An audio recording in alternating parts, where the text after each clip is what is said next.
Hey folks, it's your buddy Mike Messier here on One Pro Wrestling and Sports Fan YouTube channel. You might be seeing this video on Twitter or Instagram or even LinkedIn. You won't be seeing it on Facebook because I've been banned. Yes, I've been banned from Facebook. So I'm actually kind of happy about it because I put too much time into that platform anyway, and I'm fine with it. I'm really okay with it. I'm okay with my banning. So this video, I'm going to discuss wrestlers that wrestlers, pro wrestlers for the pro wrestling fans, wrestlers that did not appear at WrestleMania 1, but could have, maybe should have, maybe in an alternate Mandela effect universe they did. You might be wondering, well, gee whiz, Mike, that shirt looks very wonderful. Well, you can actually buy this picture of USA guy, as I call him, over on the foreign object spread shirt. Yes, I painted this. This is my original artwork. I made this creation today, which you can see the holes in because I'm using the old background thing. And this one. So this was my 4th of July rendering. All these wonderful artworks. You can look into buying them or not. Or you could just subscribe to One Artist Mike Messier over on YouTube and check out my art as it comes out. Now I'm going to discuss WrestleMania 1. For those of you that haven't watched it, I know some of the younger fans, maybe it hasn't even occurred to you that you should watch these old wrestling shows for historical context. How do you know where we're going if you don't know where we've been? So for the young wrestling fans out there, if nothing else, you can see how the sport has evolved, how it's changed. But it's actually a pretty fun show. It's a fun little, tight little show by comparison. This show probably, I just counted the actual match time of all the matches, and it's unbelievable that it's really only about 61 minutes of actual wrestling action with the 9 matches. Like I said, in this video, we're going to discuss some wrestlers who were not on the show but should have been. But just as a refresher, let me bang through the quick 9 matches of what happened at WrestleMania 1 back in 1985. I believe it was March 31st, 1985, Madison Square Garden. Actually, it was a Sunday afternoon show, which is kind of interesting. But Tito Santana defeated the Executioner by submission to the figure four leg lock. The Executioner was actually Playboy Buddy Rose underneath the mask. By the way, this is live. If you happen to be awake, 3:32 a.m. Eastern Standard Time on July 8th. This is when I'm doing this. So if you happen to be tuning in live, you can comment in live time. The second match was King Kong Bundy with manager Jimmy Hart. Before Bundy was, I believe, traded to Bobby the Brain Heenan. I think the missing link was involved in that trade somehow. But basically, King Kong Bundy defeated Special Delivery Jones, SD Jones. They made this thing out to be like a world record of, I think they were saying 6 seconds at the time. It was actually more like a 24-second match, but for whatever reason, they were trying to build it up as being a 6-second record. The third match, I guess that was just to build up Bundy. That was the point. Ricky the Dragon Steamboat. I don't think he was even called the Dragon yet, but Ricky Steamboat defeated Matt Bourne. Really should have been a better match. This was another one of these matches that was only about 6 minutes long. Steamboat was really getting the nice push here. He was a newcomer. He had just wrestled at Starrcade 84 back in November in Greensboro, losing a nice match to Tully Blanchard. That's a really underrated match, the Tully Blanchard Ricky Steamboat Starrcade 84 match. Here he is against Matt Bourne. Matt Bourne, I think, could have been pushed a little bit stronger, but he was basically brought in as an underneath guy. It's nice, though, that Matt Bourne got to say he wrestled at WrestleMania 1. I think the next time he would be at a WrestleMania wouldn't be until WrestleMania 9 as a Doink. Okay. The next match is kind of an interesting one. Another wrestler that's kind of been forgotten with time, David Sammartino. Sometimes he was known as Bruno Sammartino Jr., sometimes he was known as David Bruno Sammartino. He had his father with him in the corner, and he went against Brutus Beefcake. He wasn't the barber yet. He was just Brutus Beefcake. What a bunch of names. And I mean, that guy has like 3 gimmick names in one name: Brutus, Beefcake, and then they added the barber in 87. So he had 3 gimmick names. He was with Johnny Valiant back when they were still calling him Johnny Valiant. They would later just call him Johnny V as the manager. And they went to a double disqualification. I believe that Bruno and Johnny Valiant got involved towards the end. That was actually a pretty good match there. It's too bad that David, he was pretty short for a WWF wrestler. They weren't doing the junior heavyweight title very much at the time. I'll get into that later in this video. But it's too bad that David didn't have a better career in general and specifically in the WWF. The next match was the first, I guess you can say that this was the first ever intercontinental title match at a WrestleMania. And I think if we're going in order here, this would be the first ever championship match of any kind at a WrestleMania. Greg Valentine, the Intercontinental Champion, once again with Jimmy Hart. Jimmy Hart, you could say, is the first manager to appear twice at a WrestleMania. But basically, Greg Valentine pinned the Junkyard Dog, but they actually, on the results here in Wikipedia, they failed to mention that Tito Santana came out and talked to the referee, and I believe they reversed the decision. And they restarted the match, and JYD ended up winning by countout. That's at least how I remember this thing. I'm just going by the top of my memory, but the old Wikipedia doesn't have that. So I'm once again correcting the internet, and that's happened before, folks. There's been a lot of times, at least several times, that I've seen stuff, especially about wrestling, online, even on the old WWE Network. There was this thing years ago, the WWE Network had posted Super Brawl 2, the Sting Lex Luger match, and they had it listed as February 28th, 1992. I told my friend Tommy at the time, I said, that's wrong. The match actually took place on Leap Day, which was February 29th, 1992. My friend didn't believe me that I was correcting the WWE Network. He Googled it, and of course I was right. It was February 29th, 1992. But in any regard, I believe the Junkyard Dog ended up winning that match by countout. The next match was also a title match, and this you could say, if we're going in chronological order here, and I believe they are, the first ever title change at a WrestleMania was the tag team title, the WWF Tag Team Championship, when the Iron Sheik and Nikolai Volkov defeated the U.S. Express, Barry Windham, and Mike Rotundo. Once again, a pretty short match. This match was listed at just 6 minutes or something.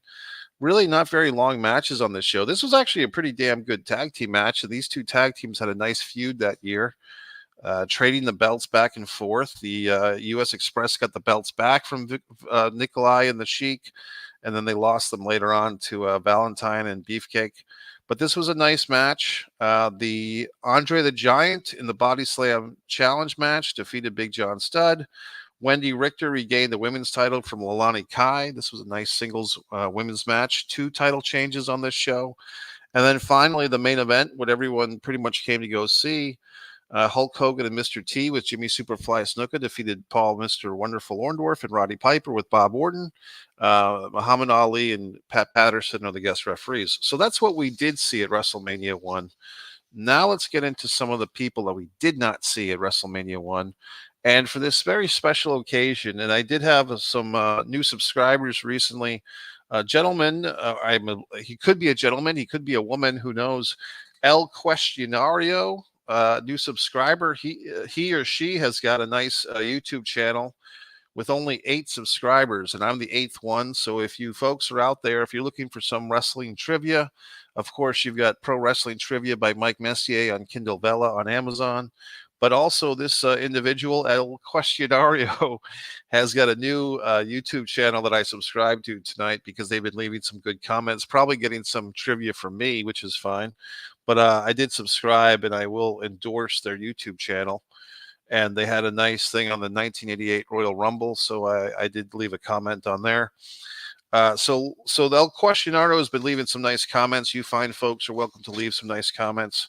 And let's get into some of my graphics. So the first group of people that I want to discuss of wrestlers that did not appear at WrestleMania 1 that could have or should have, or in an alternate universe they did. Let's check out this list. This is the people that left the WWF just a little too soon to be included at WrestleMania 1. So we've got the Fabulous Freebirds. I'm not sure if you can still hear me here as I'm talking, but we've got the Fabulous Freebirds, Dr. D, David Schultz, Sergeant Slaughter, the Tonga Kid, the Wild Samoans, Offensica, and Kamala. Let's get back to me. So the Fabulous Freebirds are an interesting case. I looked up and I had a nice website, the history of WWE.com, had some good Madison Square Garden results. And from my readings, basically the Freebirds were in the WWF for a cup of coffee, as they say. The legend goes that Andre the Giant did not like the Freebirds because they were all drunk and stupid. And Andre insisted that they all get fired, which is just a great story. But basically, Terry Gordy, Buddy Roberts, and Michael Hayes were doing this gimmick where they were kind of like the new team managed by Dave Wolf, who was kind of the manager slash boyfriend. I don't know if he ever got married to Cyndi Lauper. I don't think they did, but Dave Wolf was kind of an interesting guy who was kind of in that whole rock and wrestling era. I believe he was one of the producers and the musicians on the original wrestling album back in 1985. That came out, I think, in October or November of 85. But the Fabulous Freebirds were not long for this world. It's really a shame because I think they would have done well had they been around for WrestleMania 1 in some type of six-man tag team match. And it's just too bad that they missed out because I think obviously they did some great stuff in the world class area in Florida and Mid South, UWF, Jim Crockett Promotions, the AWA. So, like I said, it's a Mandela effect. It's a parallel universe. What could have been, what maybe should have been, but the Freebirds did not have their WrestleMania moment. I'm trying to think. I think Michael Hayes wasn't he in the WrestleMania 17 gimmick battle royal? Wasn't Michael Hayes in that? And then they did get inducted into the WWE Hall of Fame. Unfortunately, I think both Terry Gordy and Buddy Roberts had passed away, so it was left to Jimmy Jam Garvin and Michael P.S. Hayes to kind of get that induction. But it's just too bad the Freebirds never really had, beyond what I just said, a real WrestleMania moment for all the Freebirds, which is unfortunate. Terry Gordy, of course, did do that Executioner thing in '96, and that wasn't very well done. Although I think he got an action figure. Didn't he get like one of those little Jack's action figures? Okay, so the Freebirds, and who else did I have on that list? I had the Tonga Kid. Let's go in order here. Dr. D. David Schultz, if you listen to the good doctor, he'll tell you that he invented WrestleMania, that, having Mr. T, and David Schultz claims that it was going to be himself and Roddy Piper against Mr. T and Hulk Hogan. And David Schultz has a pretty good story of calling out Mr. T for a fight. But of course, David Schultz was the guy that slapped John Stossel for 2020 on that infamous report. I won't go into the whole thing here, but basically, David Schultz basically was collateral damage, and Vince McMahon got rid of him. Vince McMahon Jr. got rid of Dr. Death, or Dr. D. David Schultz. And interesting, you had Dr. D. David Schultz and Steve Dr. Death Williams. With Dr. D, it was always just Dr. D. David Schultz. And what does D stand for? Death. But they never really called him Dr. Death David Schultz for whatever reason. Just splitting hairs here. And David Schultz never really had a WrestleMania moment. And it's too bad that he never really, the other promotions, Mid-Atlantic or Jim Crockett Promotions or the AWA, never really picked him up. Unfortunately for me, I missed out. He did have a world title match against Ric Flair, I believe, in the summer of 1985 in Warwick, Rhode Island, which I just had no idea that show was going on. I was a pretty small embryo at the time. But in any event, Dr. D. David Schultz did not get to wrestle at WrestleMania. Also on that list, I had Tonga Kid. The Tonga Kid is on that list. He was kind of the avatar or the substitute for Jimmy Snuka in some matches with Roddy Piper. He was very young at the time. The Tonga Kid would grow up and become the Samoan Savage, was kind of the third member of the SST over in the WCW NWA around 1989, 1990. And he was around for quite some time. The Tonga Kid is somebody who's part of that bloodline, the family, with Roman Reigns, Sika, Afa, everybody. Tonga Kid doesn't get discussed a whole lot, but he kind of peaked too soon. So it's too bad for him that he wasn't around for WrestleMania. I think he was in Continental, believe it or not, wrestling in a babyface six-man team called the Rat Patrol. It was the Tonga Kid, I want to say Scott Armstrong and Johnny Rich. They were actually called the Rat Patrol, and the gimmick it was Johnny Rich, R, Scott Armstrong, A, and Tonga T Kid. So they call themselves the RAT Patrol. Funny. And who else did I have on there? I think I had Sergeant Slaughter. Sergeant Slaughter, of course, it's a story you've probably heard. Sergeant Slaughter had an offer from Hasbro to become a GI Joe spokesman slash action figure. The WWF, Vince McMahon, had just signed with LGN for the wrestling LGN figures, and Vince did not want Slaughter to work for at a competing toy company, so they had a falling out, and the Sarge left under really bad terms, and he wouldn't be back until SummerSlam 1990. So the Sarge, kind of went into wrestling, the non-WWF areas, Pro Wrestling USA, the AWA. He had something called the America's Championship for Pro Wrestling USA. And so a sad story, but basically Sergeant Slaughter was not there. Who else did I have on that list?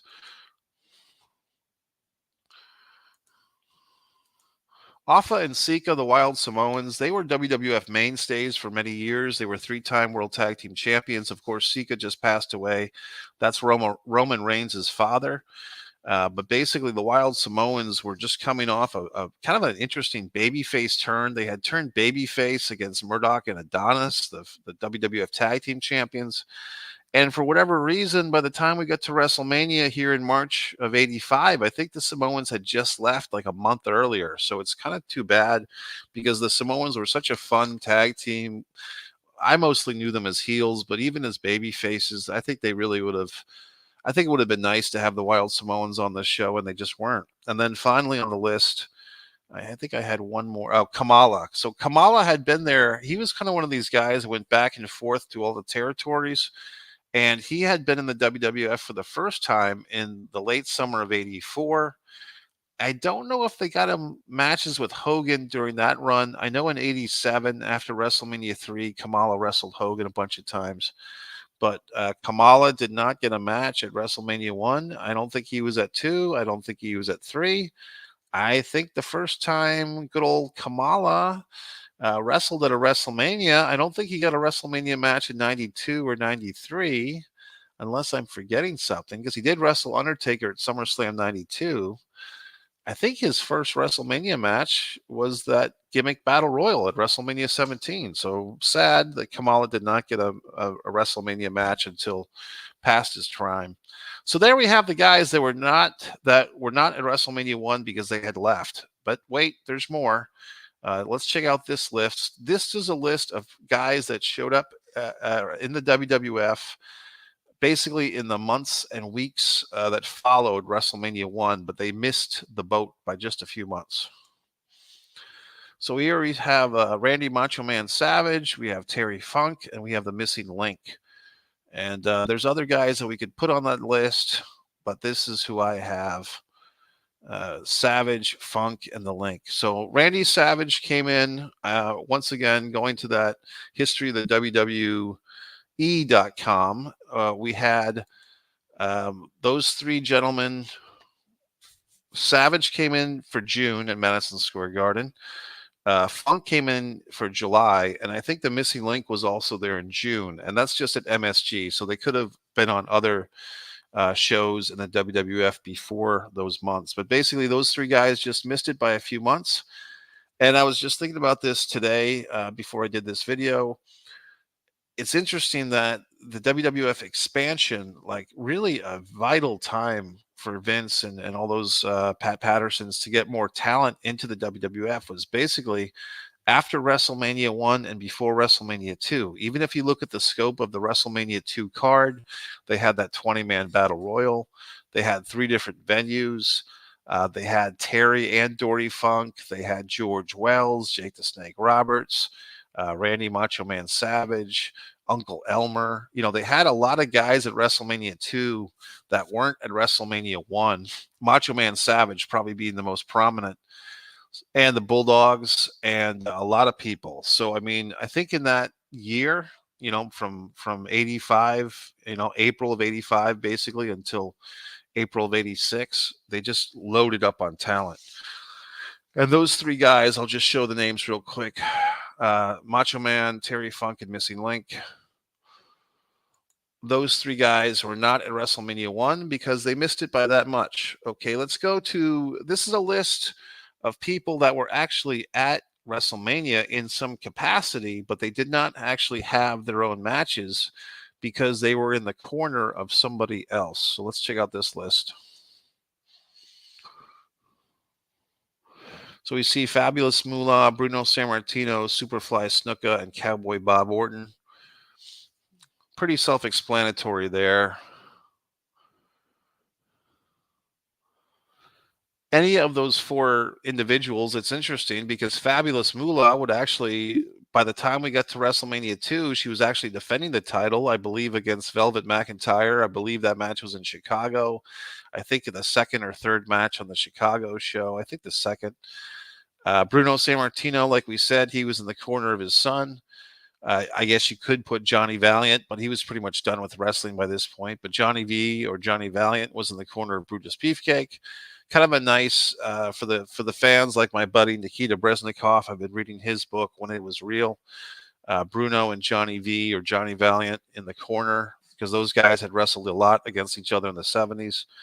And then you had who else did I have in that list? Cowboy Bob Orton, of course, was in Piper's Corner at both WrestleMania 1 and WrestleMania 2.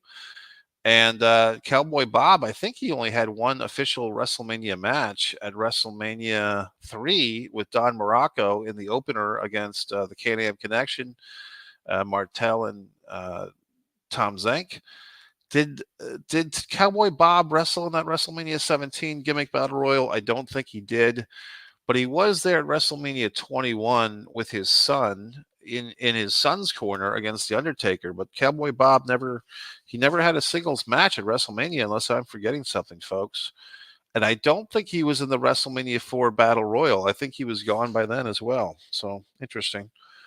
And let's move on. Superfly Snuka, I should say. Superfly Snuka, you would think as popular as he was, he'd actually have a match at WrestleMania, but instead he was put in the corner with Mr. T and Hulk Hogan. He was the corner man for those guys to kind of balance out Cowboy Bob. So it's just kind of sad that Jimmy Snuka, he did come back to the WWF for WrestleMania 5, but he was just kind of introduced to the crowd. And then at WrestleMania 6, I believe that's when he came back, and I think he lost a match to somebody at WrestleMania 7. I believe Snuka lost to The Undertaker, and at WrestleMania 6, I believe Snuka lost to someone. I'm just kind of blanking on it right now who he lost to. It wasn't DiBiase. Was it Mr. Perfect? Did Kurt Hennig beat Superfly Snuka at WrestleMania 6? I'm just kind of having a little Messier moment here. But in any event, let's move on to the next list. Here are three tag teams that I'll get into it, but here's three tag teams that if things had just been a little bit different with the timing, they could have all been at WrestleMania 1. The British Bulldogs, the Hart Foundation, and the Killer Bees. Three great tag teams of the era. They all missed it.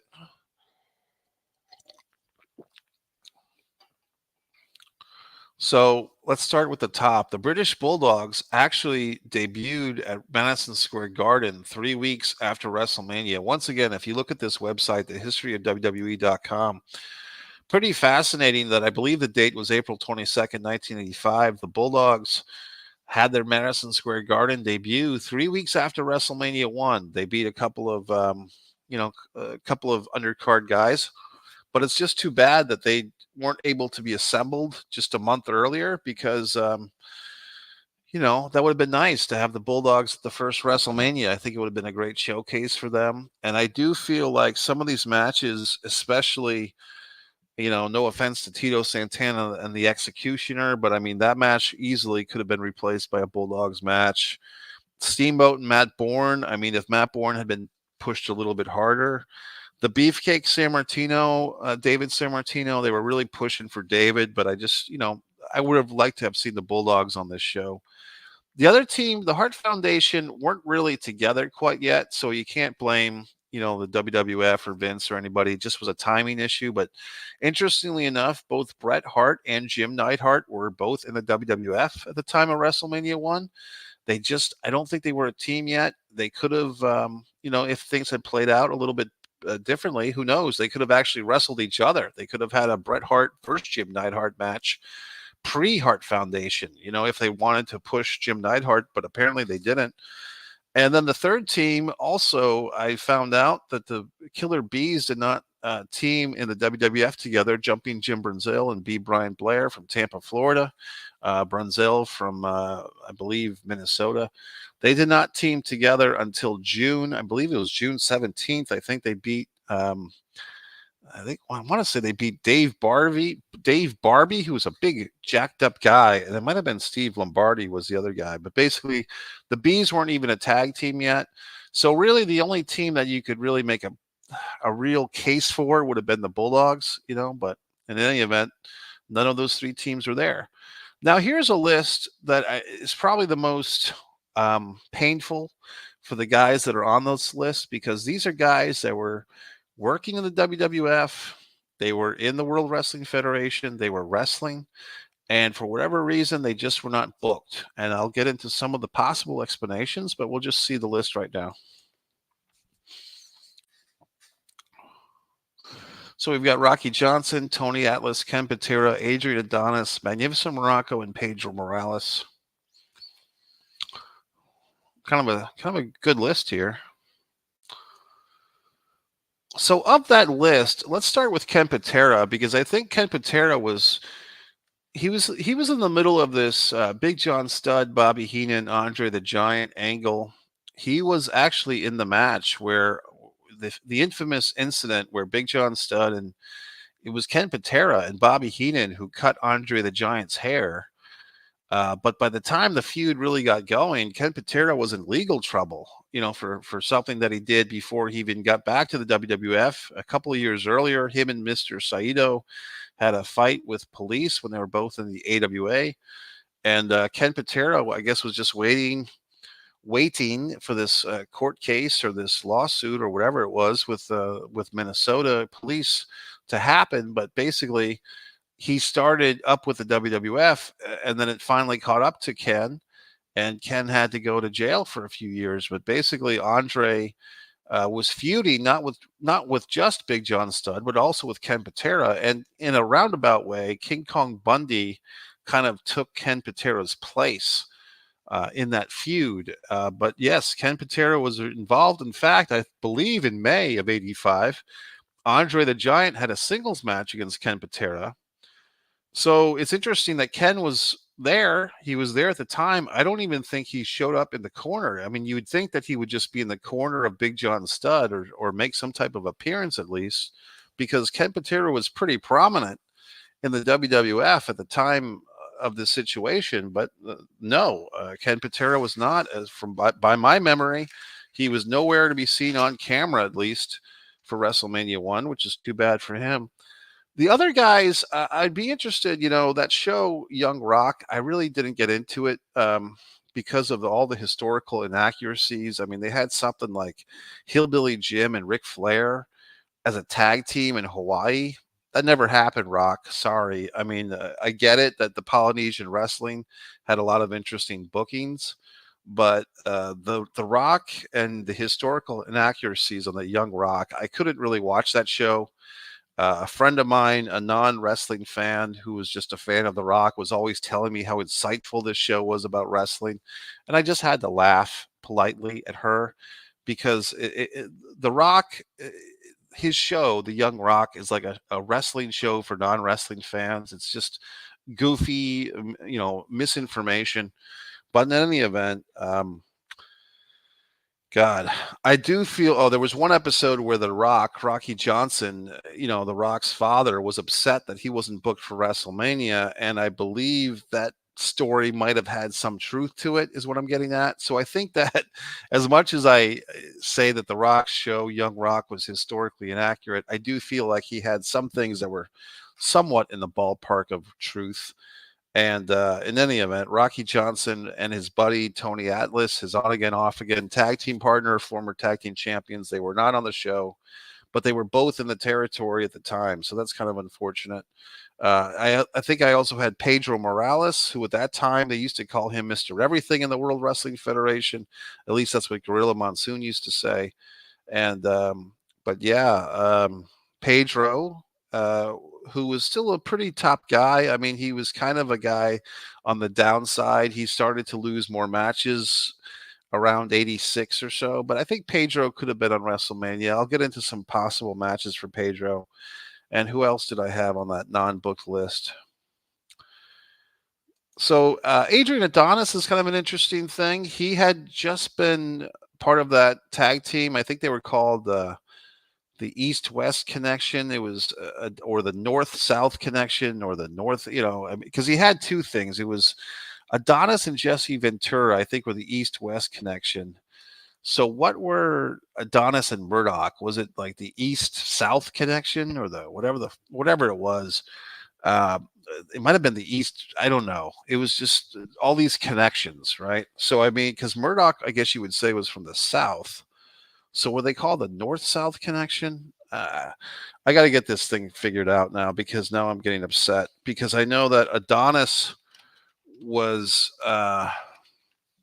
the East West Connection, but what do they call they call them the North South Connection?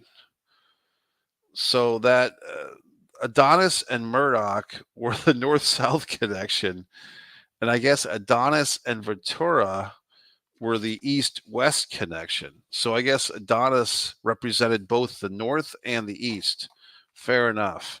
So Adonis was not, Murdoch had left, basically. Murdoch was gone from the WWF.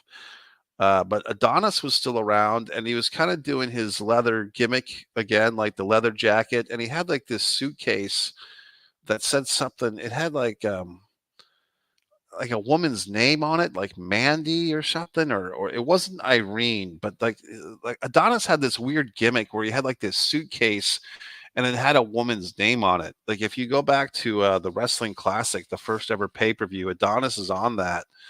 And was it Mandy, or was it Gertrude or something? But in any event, Adrian Adonis was not on WrestleMania 1, and he could have been.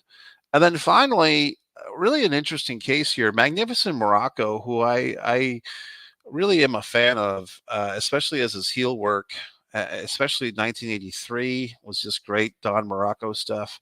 It's too bad, because the way that Morocco explained it, he was actually booked to wrestle Hulk Hogan at Madison Square Garden 3 times for the WWF title after WrestleMania 1. And he said that they kept him off, Vince Jr. kept him off WrestleMania 1 as, to have like a thing where, Murdoch, I'm sorry, where Magnus and Morocco could just wrestle at WrestleMania, post WrestleMania, and be something fresh. So like he wasn't at WrestleMania because they were saving him for the house shows at Madison Square Garden to wrestle Hogan, which does make sense. But I feel like they could have had Morocco wrestle at WrestleMania 1 in order to build him up as a top challenger. I mean, that to me makes more sense. But in any event, Morocco was not there. And did I have one other name on this list? No, that's about it. So let's go on to the mid-card maniacs. Now, these are guys that probably, had they been booked at WrestleMania 1, they would have lost. And basically what we're looking at is possible substitutions or possible alternate choices for the Executioner spot, the Playboy Buddy Rose spot, losing to Tito, or S.T. Jones spot, losing to Bundy, or the Matt Bourne spot, losing to Steamboat. So this list is guys that could have put somebody else over. We got Chief Jay Strongbow, Tony Gurria, Salvatore Balemo, Johnny Rods, and Iron Mike Sharp. So these are guys that did not wrestle at WrestleMania. Now, that list, I would say, is probably the list that I feel like I don't necessarily have a case for any of those guys per se. I mean, I think that that Playboy Buddy Rose as the Executioner was actually a pretty good choice, because for a guy that was a little bit chubby, Buddy Rose could really move around pretty quickly. I don't know if Iron Mike Sharp or even Johnny Rodz, as good as Johnny Rodz, could they have done that upbeat tempo match that Buddy Rose did as the Executioner? I don't know. I mean, they're very competent wrestlers. I'm talking about Johnny Rodz and Iron Mike Sharp, but they weren't known for like their fast type of things. They're more known like for milking a match. You know what I mean? For milking an opening match. Iron Mike Sharp did great ring work. Johnny Rodz was awesome, but he was more like a main event preliminary guy, if that makes any sense. Like Johnny Rodz was typically going to 20-minute draws as an opener. And if you look at this WrestleMania card, most of the matches were about 6.5 minutes. So I just don't think that I would really push for a change. I mean, Chief Jay Strongbow or Tony Gurria, either one of them could have done the honors to Bundy. But I kind of think like everything worked out okay on that end. Now I have the miscellaneous list. We are getting close to the end of this video, folks. So here's the miscellaneous. Hillbilly Jim was injured. The national anthem could have been Prince, Kerry Von Erich, and Tony Inoki. Yeah. I'll let you catch up a little bit. So in my research here, I discovered that I was always kind of curious, like when did Hillbilly Jim get injured? And I always thought for some reason it was after WrestleMania 1.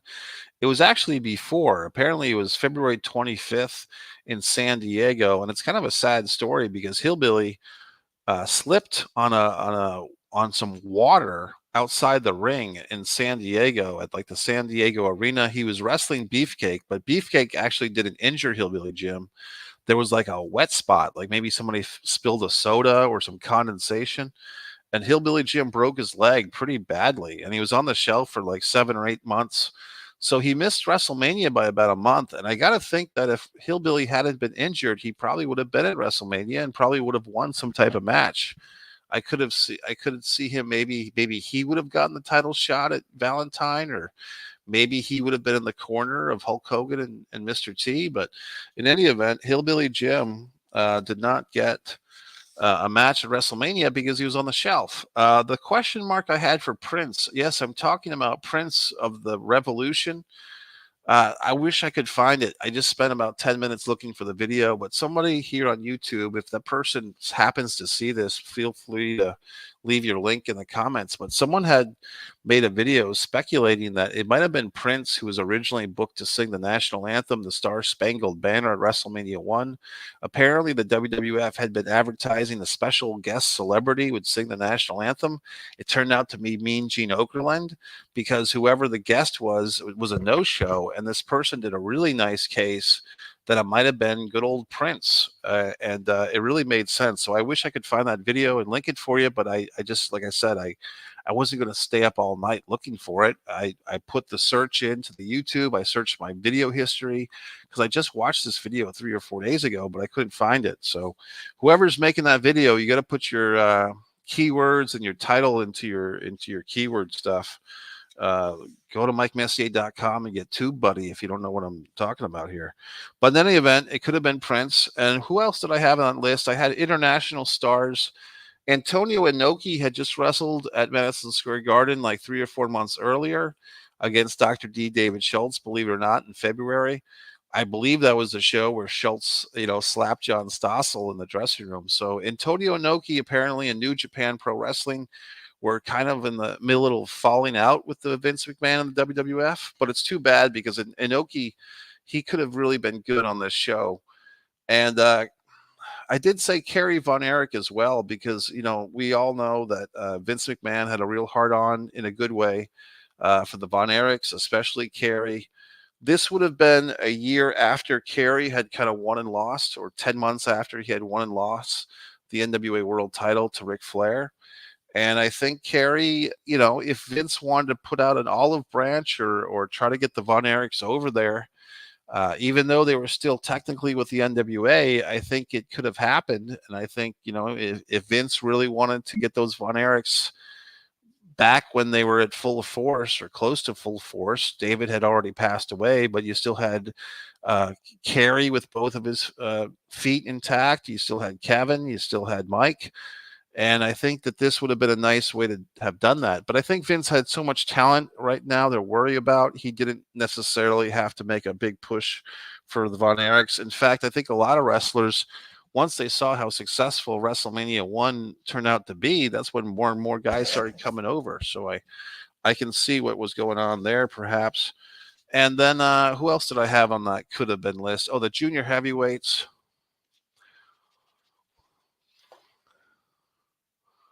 So if you look at the bottom of that list, I had listed the Cobra or Black Tiger or Tiger Mask because basically there is this kind of infamous junior heavyweight title match that's on one of the WWF best of tapes. And I kept thinking it was Tiger Mask. It wasn't Tiger Mask because there's another match from like 83 with Tiger Mask. And of course, there was like four different guys who were the Tiger Mask, right?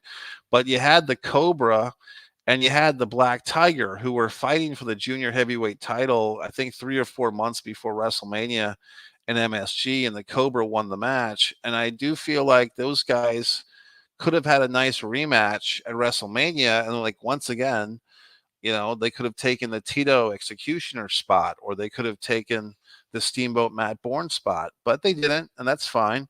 But I think, like, if you look at the ECW barely legal booking, fast forwarding 12 years to that pay per view where you had that Michinoku Pro 6-man tag team match, I feel like it does add something to a major card when you have like a non sequitur international match, just to kind of extend the olive branch and just to show that there's more wrestling out there. I mean, that's what I like when shows do something like that. But that really wasn't the Vince way. This was Vince celebrating all things New York, celebrating all things WWF. So I get that. And but at the same time, that was an officially recognized WWF Junior Heavyweight title. Although once again, it was kind of in and out. And I do feel that they had a match, according to the history of WWE.com, that the Cobra wrestled Black Tiger like a month or two after WrestleMania in a rematch at Madison Square Garden. Okay, folks, now we're coming to the finale here. And you might be saying, well, gee whiz, Mike, all these wrestlers that you're thinking could have been a WrestleMania 1, but what would you have done with them? What could we have done with these fucking wrestlers? And I'm going to give you the wonderful answer. These are some matches that we could have had at WrestleMania 1 using all the talents we just talked about, plus one more special name. So let's check this out. I don't know if you can hear me, but Johnson and Atlas versus the Wild Samoans in a rematch. That would have been nice. Morocco could have gotten a push over Pedro or Rocky Johnson. The Bulldogs and the Hart Foundation have the timing. The Cobra versus Tiger Mask, Inoki versus Tatsumi Fujinami, Kerry Von Erich versus Ken Patera, The Missing Link versus Chief Jay Strongbow, David Schultz versus Tony Atlas, and I had one other match there. But basically, I'll revisit that list in a second. But if you see, going back to what I said about the tag team thing, you could have had the Hart Foundation versus the Bulldogs versus the Bees versus the Hart Foundation. Had the timing been a little bit better.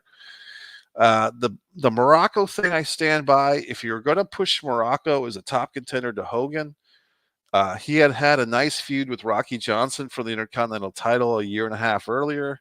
They could have revisited that. Morocco could have gotten a solid victory over Rocky, or for that matter, a solid victory over Pedro, because Pedro and Morocco had some classic battles for the Intercontinental title, really hard-hitting matches. Who else did I have on that match? Oh, yeah, the Ken Patera, Kerry Von Erich. That's kind of an inspired choice. If they would have gone ahead and gotten Kerry Von Erich on this show, and this is just magical thinking, hypothetical stuff. But I mean, him and Ken Patera, I believe, had a history for the Missouri state title, which was a National Wrestling Alliance championship. So I think that Kerry and Ken could have had a really great match, even with the time considerations. They could have had an 8 or 9 minute match. Kerry, and I think you'd have to put Kerry over, and maybe Kerry could have come in as backup to Andre the Giant against Patera and Stud. The Cobra versus Tiger Mask, and Antonio Inoki versus Tatsumi Fujinami. If you're wondering, well, why did you put Tatsumi Fujinami on there? He's actually listed as having appeared in Madison Square Garden like the month or two after WrestleMania. So it would make sense for him to wrestle Inoki once again as like an exhibition, Japanese showcase match, or Tiger Mask versus the Cobra. I think would have been awesome for the junior heavyweight title. Here's one at the bottom, a couple. Let me start with this 6-man tag. Okay, so we have all these, Steamboat had a singles match. He beats Matt Bourne. Tito Santana beats the Executioner. How about this? How about team up Ricky Steamboat, Tito Santana, put Jimmy Snuka in the mix with those guys, and have them get a victory over Johnny Rodz, Iron Mike Sharp, and George the Animal Steel. Now, I didn't put the Animal on this list earlier, but I think, George the Animal Steel and two guys that were basically underneath guys that were still well respected. Johnny Rodz, Iron Mike Sharp, and George the Animal Steel. And in this match, if they had lost to Steamboat, Santana, and Snuka, it's a nice showcase for all the good guys. And also they could start planting seeds for George Steele to turn babyface. Because if you remember at the first ever Saturday night's main event, the first match ever on a Saturday night's main event was George the Animal Steel having a babyface turn when he teamed with Nikolai Volkov and the Iron Sheik against Ricky Steamboat, Barry Windham, and Mike Rotundo. So I think that this could have planted the seeds for that. Like they could have had this match and then just put everything on ice with George Steele until the first Saturday night's main event. But they could have done a thing where like, George Steele gets confused, or maybe like Iron Mike Sharp and Johnny Rodz abandon George Steele. And I think that's kind of what happened at the Saturday night's main event thing. But I mean, my point is they could have planted some seeds and had George Steele on the losing end of this match with these job guys. And then when they did the Saturday night's main event thing, it could have been a continuation of that. So I think that would have been a nice payoff. And then you would have condensed the Steamboat and Santana showcase matches. And you would have thrown a bone to Jimmy Snuka, because then he get to wrestle in the match. And he could still be in the corner of Hogan and Mr. T at the end. So there you go. And then what did I have at the bottom? I think I had David Schultz. Let me go back to that one. Yeah, the David Schultz thing. So Dr. D, David Schultz, like I said, if he hadn't been blackballed or, outcast from the WWF at this point, he did have a lot of like racism in his character. I mean, if you look at some of the footage of him doing house show promos, it really was pretty distasteful, like the David Schultz stuff. And I guess you could say that of that era, it was a little, I wouldn't say acceptable, but it was just more, I don't know, common, or people just didn't think about it as much, or maybe because there wasn't a prevalence of social media and stuff like that to kind of catch people on this stuff.